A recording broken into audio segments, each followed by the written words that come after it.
Assalamualaikum warahmatullahi wabarakatuh. Bagaimana kabarnya anak-anak ibu semuanya? Semoga kalian masih dalam keadaan sehat walafiat dan tetap semangat dalam mengikuti proses pembelajaran. Di video kali ini kita akan membahas materi mengenai permasalahan sosial. Tapi sebelum itu, coba kalian perhatikan gambar berikut ini, yaitu nampak gambar mengenai COVID-19. Apakah gambar ini termasuk masalah sosial? Sebelum ibu jawab, kita tentu harus paham dulu apa itu masalah sosial. Masalah sosial itu terdiri dari dua kata, yaitu masalah dan sosial. Masalah itu mengacu pada suatu kondisi, situasi, atau perilaku yang tidak diinginkan, yang mana perilaku ini bertentangan dan dianggap aneh serta tidak benar dan sulit untuk diterima di dalam masyarakat. Sedangkan kata sosial itu mencangkup pada banyak orang atau masyarakat luas. Sekarang tinggal kita gabungkan. Masalah sosial berarti itu suatu kondisi, situasi, atau perilaku yang tidak diinginkan, yang bertentangan dan dianggap aneh serta tidak benar di dalam masyarakat. Paham apa itu masalah sosial? Berbicara mengenai masalah sosial, itu ada dua istilah, yaitu das Solem dan das Sein.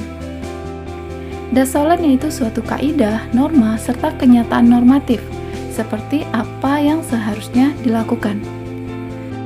Sedangkan das Sein yaitu suatu peristiwa konkret yang terjadi.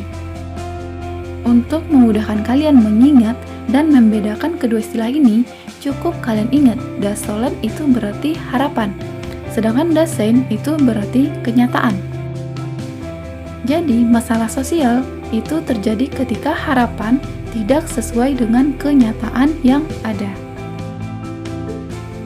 Sekarang kita masuk pada pengertian masalah sosial menurut para ahli. Ahli yang pertama yaitu Sujono Sukanto, yang menyatakan bahwa masalah sosial itu merupakan suatu ketidaksesuaian antara unsur-unsur kebudayaan yang ada di dalam kehidupan bermasyarakat. Apa saja unsur-unsur kebudayaan yang ada di dalam masyarakat? Itu bisa kita lihat dari agama, kepercayaan, kesenian, bahasa, mata pencaharian, dan teknologi, serta unsur budaya lainnya. Ahli yang kedua yaitu Sutomo, yang menyatakan bahwa masalah sosial yaitu suatu kondisi yang tidak diinginkan oleh sebagian besar masyarakat. Dan ahli yang terakhir yaitu Leslie, menyatakan bahwa masalah sosial itu sebuah situasi yang mempengaruhi kehidupan sebagian besar anggota masyarakat, yang mana situasi yang tidak diharapkan sebelumnya sehingga perlu dipertimbangkan untuk mengatasinya. Nah, sekarang muncul pertanyaan, apakah semua masalah bisa dikatakan sebagai masalah sosial? Tidak. Ada 4 pertimbangan suatu masalah itu dapat dikatakan sebagai masalah sosial. Yang pertama, kita harus melihat apakah masalah itu berpotensi untuk mematik api kerusakan di berbagai sektor, baik itu psikis maupun fisik, di dalam suatu kelompok masyarakat. Yang kedua yaitu kita lihat apakah masalah itu melanggar satu atau lebih nilai yang dimiliki oleh sebagian besar masyarakat. Jika hanya melanggar satu nilai individu, maka itu tidak bisa dikatakan sebagai masalah sosial. Yang ketiga itu kita lihat apakah masalah itu terjadi dalam keadaan yang terus-menerus.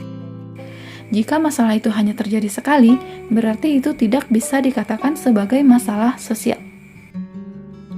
Dan yang terakhir, itu kita lihat apakah masalah tersebut itu membutuhkan suatu solusi berdasarkan evaluasi dari berbagai pihak.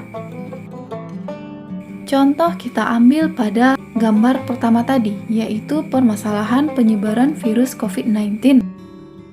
Jadi, penyebaran virus COVID-19 itu bisa dikatakan sebagai masalah sosial. Kenapa? Yang pertama itu bisa kita lihat dari segi aspek kesehatan, yang mana penyebaran virus COVID-19 itu menyebabkan hilangnya nyawa. Yang kedua yaitu kita lihat dari aspek ekonomi.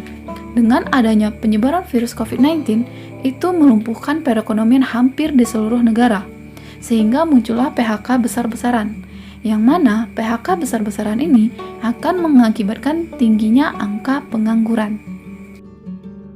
Yang ketiga, kita lihat dari aspek politik, yang mana terjadinya pembatasan aktivitas kampanye selama masa virus COVID-19. Selanjutnya, kita lihat dari aspek sosial budaya, yang mana biasanya masyarakat itu bebas untuk berinteraksi, beraktivitas di luar ruangan. Sekarang terjadi pembatasan, yang mana masyarakat itu dilarang untuk berkumpul beramai-ramai. Yang terakhir itu bisa kita lihat dalam aspek agama, yang mana dengan maraknya penyebaran virus COVID-19 itu terjadi pembatasan aktivitas ibadah masing-masing penganut agama. Contohnya bisa kita lihat biasanya orang sholat berjamaah di masjid, sekarang dianjurkan untuk di rumah. Bagaimana? Apakah kalian paham mengenai penjelasan dari video ini? Sekian pembelajaran kita di video kali ini. Semoga kalian paham mengenai materi permasalahan sosial. Jika ada pertanyaan, silahkan ditanyakan di kolom komentar. Sampai jumpa di video berikutnya. Wabillahi taufiq wal hidayah. Wassalamualaikum warahmatullahi wabarakatuh.